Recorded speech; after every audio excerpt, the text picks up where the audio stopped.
المتقين والصلاة والسلام على سيد الأنبياء والمرسلين وعلى آله وأصحابه الطاهرين إلى يوم الدين. أما بعد فأعوذ بالله من الشيطان الرجيم. بسم الله الرحمن الرحيم. ألف لام ميم ذلك الكتاب لا ريب فيه هدى للمتقين الذين يؤمنون بالغيب ويقيمون الصلاة ومما رزقناهم ينفقون. وقال الله تعالى قد أفلح المؤمنون الذين هم في صلاتهم خاشعون والذين هم عن اللغو معرضون والذين هم للزكاة فاعلون. وقال الله تعالى إنما الصدقات للفقراء والمساكين والآملين عليها والمؤلفة قلوبهم وفي الرقاب والغالبين وفي سبيل الله وابن السبيل فريضة من الله والله عليم حكيم. صدق اللہ العظیم. نبی اکرم صلی اللہ علیہ وسلم نے ارشاد فرمایا کہ اسلام کی بنیاد 5 چیزوں پر ہے. نمبر 1 یہ کہ تم گواہی دو کہ اللہ کے علاوہ کوئی الہ نہیں اور محمد صلی اللہ علیہ وسلم اللہ کے بندے اور اس کے رسول. نمبر 2 نماز قائم کرو. نمبر 3 زکوٰۃ ادا کرو. نمبر 4 رمضان کے مہینے کے روزے رکھو. اور نمبر 5 اگر استطاعت رکھتے ہو تو اللہ کے گھر کا حج کرو. ہمارے یہاں اردو میں جب اس حدیث کا ترجمہ کیا جاتا ہے تو یہ بتایا جاتا ہے کہ 5 بنیادیں ہیں. اس میں کلمہ پڑھنا، نماز، روزہ، حج اور زکوٰۃ. اس طرح ترتیب الٹ جاتی ہے. حدیث میں ترتیب میں کلمہ شہادت کے بعد نماز اور نماز کے بعد زکوٰۃ کا ذکر ہے اور اس کے بعد پھر روزے کا اور حج کا ذکر ہے. اور حج کو مشروط بھی کیا ہے کہ اگر استطاعت ہو تو حج کرے. لیکن ہمارے ہندوستانی معاشرے میں نماز اور روزہ جو ہے اس کی اہمیت بہت زیادہ ہو گئی اور زکوٰۃ کی وہ اہمیت نہیں رہی جو ہونی چاہیے. آج اس وقت جو تھوڑی سی گفتگو کرنا ہے وہ زکوٰۃ ہی کے بارے میں ہے. میں نے جو ابھی قرآن پاک کی آیات تلاوت کی ہیں وہ اس میں کچھ آیتیں سورہ بقرہ کی ہیں، کچھ سورہ مومنون کی ہیں اور ایک سورہ توبہ کی آخری میں. سورہ بقرہ میں اللہ تعالیٰ نے بالکل شروع میں بتایا کہ یہ کتاب جو ہے اس میں کوئی شک نہیں ہے، ہدایت ہے متقی لوگوں کے لیے. اور متقی لوگ کون ہیں؟ جو غیب پر ایمان لاتے ہیں، نماز قائم کرتے ہیں اور جو رزق ہم نے ان کو دیا ہے اس میں سے خرچ کرتے ہیں اللہ تعالیٰ کے راستے میں. سورہ مومنون میں فرمایا گیا کہ کامیاب ہو گئے اہل ایمان جو اپنی نمازوں میں خشوع اختیار کرتے ہیں اور لغویات سے، بیکار کاموں سے اپنے آپ کو بچاتے ہیں اور زکوٰۃ کا عمل کرتے ہیں، یعنی ہمیشہ زکوٰۃ کے طریقے پر عامل رہتے ہیں. سورہ توبہ کی جو آیت پڑھی گئی ہے اس میں فرمایا گیا کہ یہ صدقات جو ہیں یعنی زکوٰۃ، فرض صدقہ، اس کا ذکر ہے. یہ صدقات جو ہیں فقیروں کے لیے ہیں، مسکینوں کے لیے ہیں. اور جو لوگ زکوٰۃ کو وصول کرتے ہیں اور زکوٰۃ کے ڈسٹریبیوشن کا کام کرتے ہیں حکومت کی طرف سے، عاملین علیہا، ان کے لیے. اس کے بعد فرمایا کہ یہ زکوٰۃ جو ہے گردنیں چھڑانے کے لیے، پھر رقاب والغارمین، اور ان کے لیے ہے جو مقروض ہوں. اس کے بعد فرمایا کہ یہ مسافروں کے لیے ہے اور جو ہے اللہ کے راستے میں. 8 مدیں قرآن نے اس حدیث کے اندر گنائی. ان 8 مدوں میں زکوٰۃ کا پیسہ خرچ ہونا چاہیے. امام شافعی رحمۃ اللہ علیہ یہ کہتے ہیں کہ ان 8 میں ہی خرچ ہونا چاہیے، برابر. لیکن امام ابو حنیفہ رحمۃ اللہ علیہ اور دوسرے بہت سے علماء یہ کہتے ہیں کہ جس کی ضرورت ہو اس میں خرچ ہونا چاہیے، 8 کے باہر نہیں. ان 8 مدوں سے باہر زکوٰۃ کا پیسہ خرچ نہیں ہوگا. ان 8 میں سے جو زیادہ ضرورت ہو اس میں وہ پیسہ خرچ ہونا چاہیے زکوٰۃ. نبی اکرم صلی اللہ علیہ وسلم نے ارشاد فرمایا کہ زکوٰۃ تمہارے مالداروں سے لی جائے گی اور تمہارے غریبوں کو دی جائے گی. اس حدیث سے پتہ چلتا ہے کہ جس مقام سے زکوٰۃ وصولی جائے اسی مقام پر اس کو خرچ ہونا چاہیے، اور یہ کہ مالداروں سے لیا جائے گا اور غریبوں کو دیا جائے گا۔ یعنی اس میں بنیادی طور سے غربا، جن کو قرآن نے جن کی ڈیفینیشن کی ہے، یعنی فقیر اور مسکین اور مسافر اور جو اللہ کے راستے میں ہیں، تو یہ مالداروں سے وصول کر کے غریبوں میں تقسیم کی جائے۔ اور آپ شاید سب جانتے ہیں کہ جب حضرت ابوبکر صدیق رضی اللہ عنہ خلیفہ ہوئے تو بہت سے مسلمانوں نے یہ کہا کہ ہم ابوبکر کو زکوٰۃ نہیں دیں گے، اللہ کے رسول کو دیتے تھے زکوٰۃ، لیکن ابوبکر صدیق کو زکوٰۃ نہیں دیں گے۔ تو ابوبکر صدیق رضی اللہ عنہ نے یہ فیصلہ کیا کہ جو ہمیں زکوٰۃ نہیں دے گا، اور یہ ان کے الفاظ ہیں کہ جو اللہ کے رسول کو زکوٰۃ میں ایک اونٹ باندھنے کی رسی دیتا تھا، یعنی بہت چھوٹی سی، بہت کم پیسوں کی چیز، اگر وہ چیز ہمیں نہیں دے گا زکوٰۃ میں تو ہم اس کے خلاف قتال کریں، جنگ کریں۔ چنانچہ ابوبکر صدیق رضی اللہ عنہ نے ان مسلمانوں کے خلاف جنگ کی جنہوں نے زکوٰۃ دینے سے انکار کیا۔ اس سے یہ اہمیت معلوم ہوتی ہے کہ زکوٰۃ کی اسلام میں کیا درجہ ہے، اس کی کیا اہمیت۔ پھر قرآن پاک کا جب ہم مطالعہ کرتے ہیں تو جتنے بھی نبی اور رسول آئے ان کو جو اللہ نے احکامات دی بالکل شروع میں، اس میں یہ بات کہی گئی کہ نماز قائم کرو اور زکوٰۃ ادا کرو۔ قرآن جہاں بھی ہم پڑھیں کھولیں گے بیشتر مقامات پہ اقیم الصلاۃ و ایتاء الزکاۃ، نماز قائم کرو اور زکوٰۃ ادا کرو۔ اور قرآن کریم میں یہ تعداد سینکڑوں مقامات پر ہو جائے گی اگر اس کو کاؤنٹ کیا جائے، اقیم الصلاۃ و ایتاء الزکاۃ۔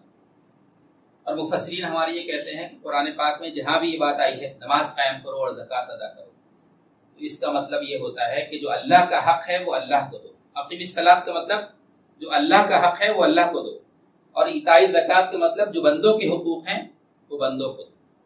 اور اللہ کے دین میں بس یہی دو باتیں ہیں، اللہ کا حق اللہ کو دے دیا جائے، بندوں کا حق بندوں کو دے دیا جائے۔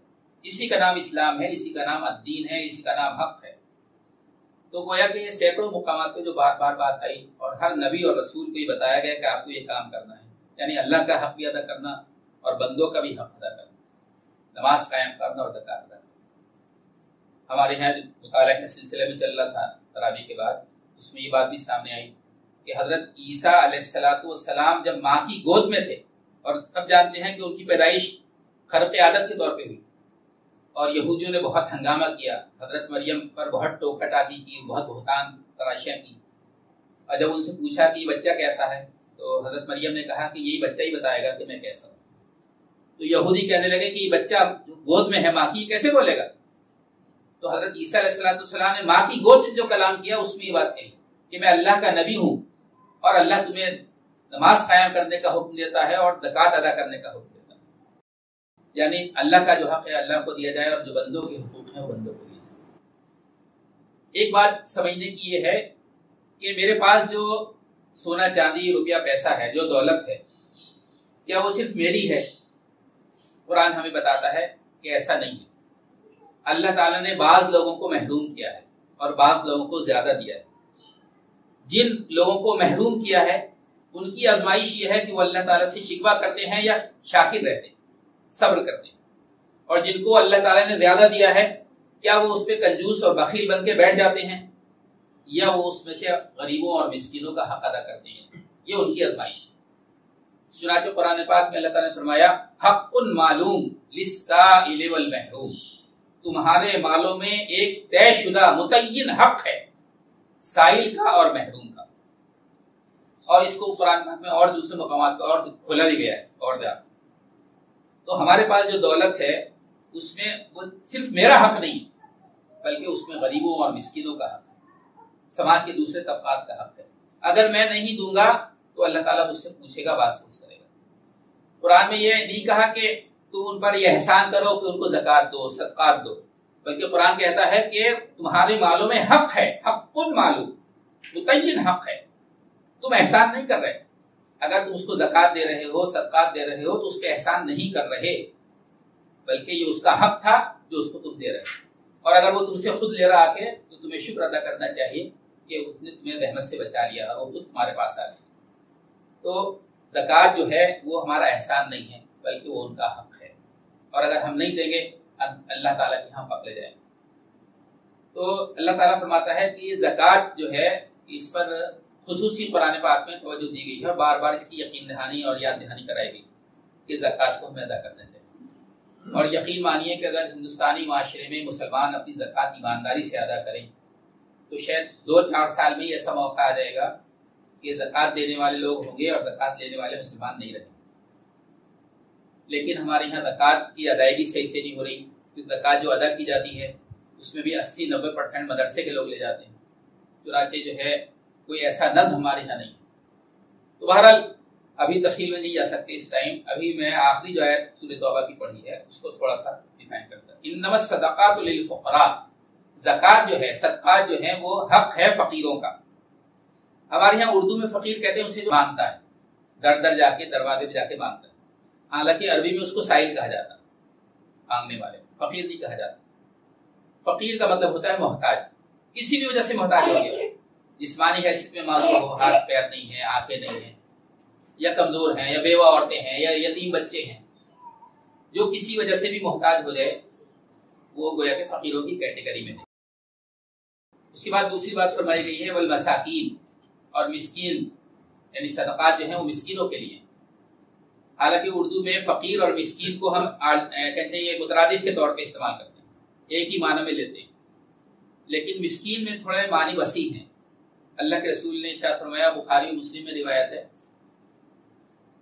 کہ مسکین وہ ہے جس کی ضروریات جو ہے زیادہ ہوں اور اس کا آمدنی اس کی کم ہو، آمدنی اتنی نہیں ہے کہ وہ بے نیاز ہو جائے مال و دولت سے، یہ فرمایا کہ مسکین وہ ہے۔ دوسری بات یہ فرمائی کہ مسکین وہ ہے جو ہاتھ نہیں پھیلاتا، اور مسکین وہ ہے کہ جس کی صورت سے بھی لوگ پہچان نہیں پاتے کہ یہ مسکین ہے، یعنی وہ فقیر بن کے نہیں رہتا، اپنے آپ کو تھوڑا مینٹین کر کے رکھتا ہے، جیسے بھی رکھتا ہے، کسی دیکھنے والے کو پتہ نہیں چلے کہ یہ غریب آدمی، حالانکہ اس کے گھر کی صورتحال ایسی ہے کہ وہ محتاج ہے اور اس کی آمدنی اس کی جو ہے خرچ سے کم ہے۔ تو فرمایا اللہ کے رسول نے بخاری کی روایت میں کہ وہ مسکین، اور مسکین کے بارے میں اور بھی بہت سی روایتیں ہیں اور قرآن پاک کی آیتوں سے بھی پتہ چلتا ہے کہ ایک مالدار آدمی بھی جو ہے اگر اس کا کاروبار تباہ ہو جائے تو وہ بھی مسکین کی کیٹیگری میں آ جاتا ہے، الا کہ کاروبار پھر چل پڑتا۔ تو بہرحال دوسری جو بات بتائی گئی کہ صدقات مسکین کے لیے، انما الصدقات للفقراء والمساکین والعاملین علیہا، اور صدقات ان کے لیے ہیں جو زکوٰۃ وصول کرتے ہیں اور زکوٰۃ کے انتظامات کرتے ہیں۔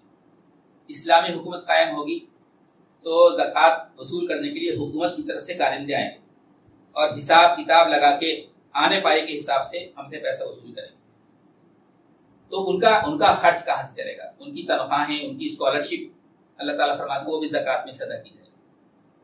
لیکن حضور نے یہ وضاحت کی کہ اگر زکوٰۃ وصول کرنے والا میرے خاندان سے ہو تو اس کو جو ہے تنخواہ اور اسکالرشپ زکوٰۃ میں سے نہیں دی جائے گی، وہ اگر چاہے تو آلریڈی جو ہے اعزازی طور سے یہ خدمت انجام دے سکتا ہے، پیسہ نہیں لے گا زکوٰۃ میں سے، اس کے لیے جائز نہیں۔ تو بہرحال یہ تیسری کیٹیگری ہے عاملین علیہا۔ چوتھی کیٹیگری ہے والمؤلفۃ قلوبہم، مؤلفۃ قلوبہم، دلوں کو موہ لینے کے لیے، دلوں کو نرم کرنے کے لیے زکوٰۃ کا پیسہ خرچ ہوگا۔ یعنی اگر کوئی ایسا کافر ہے جس کے ایمان لانے کی امید ہے اور اگر ہم اس پہ پیسہ خرچ کریں گے تو وہ ایمان لے آئے گا تو اس کو بھی زکوٰۃ کا پیسہ دیا جا سکتا ہے۔ یا ایسا کمزور مسلمان ہے پہلے سے، آلریڈی مسلم ہے، لیکن اگر وہ غریب غربت سے تنگ آ کے یہ اندیشہ ہو کہ وہ کفر کی طرف چلا جائے گا تو اس کو بھی اسلام پہ باقی رکھنے کے لیے زکوٰۃ میں سے پیسہ دیا جا سکتا ہے۔ اور نبی اکرم صلی اللہ علیہ وسلم اپنے زمانے میں پیسہ دیا کرتے تھے باقاعدہ۔ ہمارے یہاں فقہ حنفی میں یہ کہا جاتا ہے کہ یہ مؤلفۃ قلوبہم کی جو مد ہے یہ کینسل ہو گئی، ختم ہو گئی، لیکن جس مد کو اللہ نے قرآن میں لکھ دیا ہو وہ مد کیسے ختم ہو جائے گی ہمیشہ کے لیے؟ وقتی طور سے تو ختم ہو سکتی لیکن ہمیشہ کے لیے کیسے ختم ہو جائے گی جب قرآن نے اس کا ذکر کر دیا؟ حنفی جو علماء ہیں وہ یہ بتاتے ہیں کہ ایک بار ایسا ہوا کہ حضرت ابوبکر صدیق رضی اللہ عنہ کے پاس کسی قبیلے کے 2-3 لوگ آئے اور وہ اللہ کے رسول ان کو زکوٰۃ کے پیسے میں سے کچھ دیا کرتے، تو انہوں نے آ کے زکوٰۃ کے پیسے میں سے کوئی زمین مانگی، زمین کا کوئی حصہ، ابوبکر صدیق نے فرمان لکھ کے دے دیا۔ تو انہوں نے سوچا کہ اس فرمان پہ جو ہے ہم گواہی کرا لیں 2-3 لوگوں کی، تاکہ پکا ہو جائے گا. تو گواہی کرانے کے لیے وہ عمر فاروق کے پاس بھی گئے کہ آپ اس سے گواہ بن جائیے کہ امیر المومنین نے ہمیں فرمان لکھ کے دیا. تو عمر فاروق رضی اللہ عنہ نے وہ جو پرچہ تھا اس کو جب پڑھا تو اس کو پھاڑ دے دیا اور یہ کہا کہ یہ زکوٰۃ میں سے یہ پیسے ہم تمہیں اس وقت دیتے تھے جب ہم کمزور تھے، اسلام کمزور تھا. اب اسلام طاقتور ہے، اب تم ہمیں بلیک میل نہیں کر سکتے، اب ہم تمہیں یہ نہیں دیں گے. تو وہ جو آدمی تھے وہ بھاگ کے گئے واپس ابوبکر صدیق کے پاس اور کہا خلیفہ تم ہو یا وہ ہے خلیفہ؟ لیکن ابوبکر صدیق رضی اللہ عنہ نے اس کے سوال کے جواب میں کوئی بات نہیں کہی اور عمر فاروق کے فیصلے کی تصویر کر دی. یہ بات صحیح. اس فیصلے کی بنیاد پہ حنفی علماء یہ کہتے ہیں کہ یہ مت کینسل ہوگی. لیکن یہ کیسے کینسل ہو سکتی؟ قیامت تک نہیں ہو سکتی. اگر حالات پھر ویسے ہی ہو جائیں جیسے حضور کے زمانے میں تھے، اور خاص طور سے ہمارے بھارت میں ایسے حالات ہو گئے. ابھی ہریانہ میں 250 مسلمان جو ہے کنورٹ ہو گئے، ہندو ہو گئے، مرتد ہو گئے، اور یہ لاک ڈاؤن کے دوران ہوا. ہو سکتا ہے وہ مجبوریاں رہی ہوں، کھانے پینے کی پرابلم ہو گئی اور ہندوؤں نے ان کو لالچ دیا ہو اور اس کے نتیجے میں ادھر چلے گئے. تو یہ مت قیامت تک کینسل نہیں ہے، یہ بات غلط ہے بالکل. یہ مت آج بھی موجود ہے اور ہندوستان کے معاشرے میں ہمیں ان مسلمانوں کی مدد کرنی چاہیے جو خدا نخواستہ غربت سے تنگ آ کے اسلام کو چھوڑنے کا اندیشہ ہو، جن کے بعد ہمیں زکوٰۃ کے پیسے سے ان کی مدد کرنی ہے تاکہ وہ اسلام کو نہیں چھوڑے. تو والمؤلفۃ قلوبہم، 5ویں مد ہے وفی الرقاب، اور گردن چھڑانے کے لیے.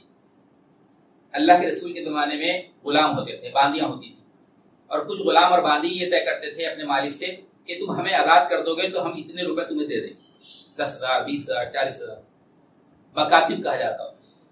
تو پھر وہ آدمی پیسہ مانگتا تھا، وہ غلام، کہ مجھے پیسے سے مدد کرو تاکہ میں آزاد ہو جاؤں. تو ان کے لیے اس زکوٰۃ کی مد میں پیسہ رکھتا ہے. پھر رقاب، گردن چھڑانے کے لیے. اور بہت سے علماء نے یہ کہا کہ اگر غلام ہو تو ان کو خرید کے آزاد نہیں کیا جا سکتا باقاعدہ زکوٰۃ کے پیسے سے. لیکن اس زمانے میں تو غلام نہیں ہے. اس زمانے کے لحاظ سے آج وہ قیدی مستحق ہیں جو اللہ تعالیٰ کی دین کی وجہ سے، مسلمان ہونے کی وجہ سے، ان کا کوئی جرم نہیں ہے، وہ مسلمان تھے اس لیے جیلوں کے اندر بند. تو اپنی زکوٰۃ کے پیسے سے ان کو جو ہے بیل آؤٹ کرانا اور ان کے مقدمے کو لڑنا، ان کو جو ہے آزاد کرانا. وفی الرقاب میں وہ بھی شامل ہو. وفی الرقاب والغالبین علیہا، 6ٹھی مد ہے جو مقروض ہوں، جن پر قرض ہو اور وہ قرض ادا نہیں کر پا رہے اور قرضدار جو ہے قرض خواہ جو ہے وہ تنگ کر رہا، تو زکوٰۃ کے پیسے سے ان کا قرض بھی ادا کیا جا سکتا، قطع نظر اس سے کہ وہ گھر میں ان کی کیسی پوزیشن. اور 7ویں مد ہے وفی سبیل اللہ، اللہ کے راستے میں. اللہ کے راستے کا مطلب یہ ہے اللہ تعالیٰ کے دین کے غلبے کے لیے جو کوشش ہو رہی ہو، خاص طور سے اس میں قتال اور جہاد ہے.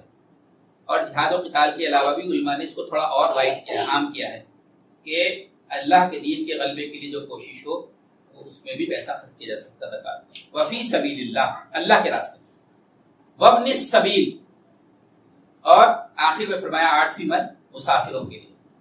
مسافر اپنے گھر میں کروڑ پتی ہے لیکن وہ ہو سکتا ہے میرے وطن میں آ کے اس کی جیب کٹ گئی، اب پیسہ نہیں واپس جانے کے لیے. اس لیے حضور نے فرمایا اگر مسافر اونٹ پر بیٹھ کر آئے اور تم سے مانگے تو اس کو دے دو زکوٰۃ میں سے. یہ مت دیکھو کہ وہ کیسا ہے گھر میں، اور اس سے یہ بھی مطالبہ مت کرو کہ بھائی تو گھڑی ہمیں بیچ دے اور انگوٹھی ہمیں بیچ دے اور کپڑا ہمیں بیچ دے، ہم تجھے پیسے دے دیں. اگر ہمارے پاس ہو تو زکوٰۃ کے پیسوں سے اس کی مدد کی جا سکتی تاکہ وہ واپس چل جائے. اللہ تعالیٰ فرماتا ہے فریضۃ من اللہ، یہ اللہ کی طرف سے فریضہ ہے اہل ایمان پر عائد ہوتا. واللہ علیم حکیم، اور اللہ تعالیٰ علم رکھتا ہے اور حکمت رکھتا ہے، حکیم ہے اور علیم. تو بہرحال زکوٰۃ کا پیسہ جو ہے ایمانداری کے ساتھ ہمیں نکالنا چاہیے اور مستحق لوگوں تک پہنچانا چاہیے، اور ہمیں اس بات پر شکر ادا کرنا چاہیے کہ ہماری زکوٰۃ کا پیسہ مستحقین میں چلا گیا. ایسے بھی تو ہو سکتا تھا کہ زکوٰۃ کا پیسہ مستحق لوگوں میں نہ جاتا اور جو ہے ہم لیے گھومتے پھرتے ادھر ادھر اور لینے والا نہیں ہوتا. ایک بہت مشہور واقعہ ہے، پتہ نہیں آپ لوگوں نے سنا یا پڑھا، مجھے نہیں معلوم. نبی اکرم صلی اللہ علیہ وسلم نے زکوٰۃ لینے والے ایک آدمی کو ایک مسلمان کے پاس بھیجا کہ فلاں کے پاس جاؤ اور اس کی زکوٰۃ کا حساب کرو اور جتنی زکوٰۃ ہو لے کر آؤ. تو وہ صحابی جو تھے وہاں پہنچے، ان کا بھیڑ بکریوں کا غلہ تھا بہت بڑا، اس کا حساب کتاب کر کے بتایا کہ اتنی بھیڑ بکریاں زکات میں تمہیں دینی، اور آپ جانتے ہیں کہ زکات بھیڑ بکریوں کے زکات کا نصاب ہے 40 بکریوں پہ 1 بکری، تو انہوں نے بتایا اتنی دیر، تو وہ صاحب کہنے لگے یہ تو زیادہ لگ رہی مجھے، تو وہ جو عامل تھے وہ کہنے لگے نہیں میں نے پورا حساب کیا اتنی دیر، اس سے کم نہیں لوں گا، تو وہ تھوڑا سا کم دینے کے لیے کہہ رہے تھے۔ وہ عامل جو تھے ناراض ہو کے اللہ کے رسول کے پاس آئے، وہ جو مسلمان تھے ان کو پیچھے سے یہ اندیشہ ہوا کہ کہیں اللہ کے رسول ناراض نہیں ہو جائے، تو پیچھے پیچھے زکات کا مال لے کے آئے اللہ کے رسول کا، جتنا وہ بتایا تھا اتنا ہی، لیکن آگے عامل نے آ کے اللہ کے رسول کو پوری بات بتا دی کہ ایسا ایسا ہوا اور وہ مجھے کم دے رہے تھے میں لے کے نہیں آیا، پیچھے پیچھے وہ آ گئے اور انہوں نے اللہ کے رسول سے آ کے کہا یہ زکات کا پیسہ ہے، اتنا انہوں نے بتایا میں لے کر آیا۔ بہت عبرتناک بات ہے یہ، اللہ کے رسول نے منہ پھیر دیا، زکات نہیں، دائیں بائیں آ کے بار بار کہتے ہیں اللہ کے رسول نے کہا میں زکات نہیں لوں، ہم تمہارے محتاج نہیں زکات، خوش دلی سے ایمانداری سے دو تو دو نہ جاؤ، تو چلے گئے واپس، زکات نہیں لی اللہ کے رسول۔ ابوبکر صدیق رضی اللہ عنہ خلیفہ ہوئے تو وہ پھر زکات لے کر آئے، تو صدیق اکبر نے کہا جس کی زکات اللہ کے رسول نے لی میں بھی نہیں لوں۔ عمر فاروق خلیفہ ہوئے تو ان کے زمانے میں لے کر آئے، عمر فاروق نے بھی وہی جواب دیا جس کی زکات رسول نے اور صدیق اکبر نے لی میں بھی نہیں لوں۔ تو ہمیں اس بات کا شکر ادا کرنا چاہیے کہ ہماری زکات صحیح مدوں میں خرچ ہوگی۔ اگر زکات ہم دینا چاہیں اور کوئی نہ لے تو کتنی بڑی بدنصیبی کی بات ہے۔ تو زکات جو ہے وہ اللہ تعالیٰ نے ہمارے مال میں غریبوں کا حق رکھا ہے، ایمانداری سے خوش دلی سے اپنے ذمے فرض جانتے ہوئے اس کو ہمیں ادا کرنا چاہیے، اور یہ امید رکھنی چاہیے کہ اللہ تعالیٰ ہمیں جو ہے معاف کر دے گا اور ہماری زکات کو قبول کر کے ہمیں جو ہے اجر سے نوازے گا۔ یہ کچھ باتیں آج میں نے آپ کے سامنے رکھی ہیں، ابھی 1-2 دن باقی ہیں رمضان کے، اور رمضان میں مسلمان زکات نکالتے ہیں، حالانکہ رمضان سے زکات جڑی بھی نہیں ہے، زکات کبھی بھی نکالی جا سکتی ہے، لیکن زکات رمضان میں لوگ اس لیے نکالتے ہیں کہ حضور نے فرمایا کہ رمضان ایک ایسا مہینہ ہے جس میں فرض کا ثواب جو ہے وہ 70 فرضوں کے برابر، تو زیادہ ثواب کی امید پہ لوگ رمضان میں اپنا حساب کتاب کرتے ہیں اور زکات ادا کرتے ہیں۔ زکات کا نصاب کیا ہے وہ آپ سب جانتے ہیں، 52.5 تولہ چاندی ہے یا 7.5 تولے سونا ہے، یا کسی کے پاس سونا کم ہے اور چاندی بھی کم ہے اور دونوں مل کے 52.5 تولے چاندی کے برابر پیسے کی ہو جاتی ہیں، تو فقہا کے نزدیک اس پر زکات فرض ہے۔ کوئی بھیڑ بکریوں کا کاروبار کرتا ہے تو 40 بکریاں اگر ہیں تو زکات فرض ہے۔ اسی طرح سے جو کھیتی باڑی کرتے ہیں ان پر عشر فرض ہے، 10% جو ہے اپنی پیداوار کا وہ اللہ تعالیٰ کے راستے میں دیں گے، اور اگر وہ پیداوار اپنے سینچائی سے کی ہے، بارش سے نہیں ہوئی، ہم نے پانی دیا تھا، محنت کی تھی پانی دینے کے لیے، خرچ کیا تھا، تو 5% ان کے لیے 5%، لیکن اللہ تعالیٰ کی بارش سے اگر وہ پیداوار ہوئی تو 10%۔ اس طرح سے زکات کی مختلف باتیں ہیں تو اللہ تعالیٰ نے قرآن پاک اور اللہ کے رسول نے سمجھائی، اور ہمیں ایمانداری کے ساتھ اس طریقے پر عمل کرنے کی ضرورت ہے۔ ربنا تقبل منا انک انت السمیع العلیم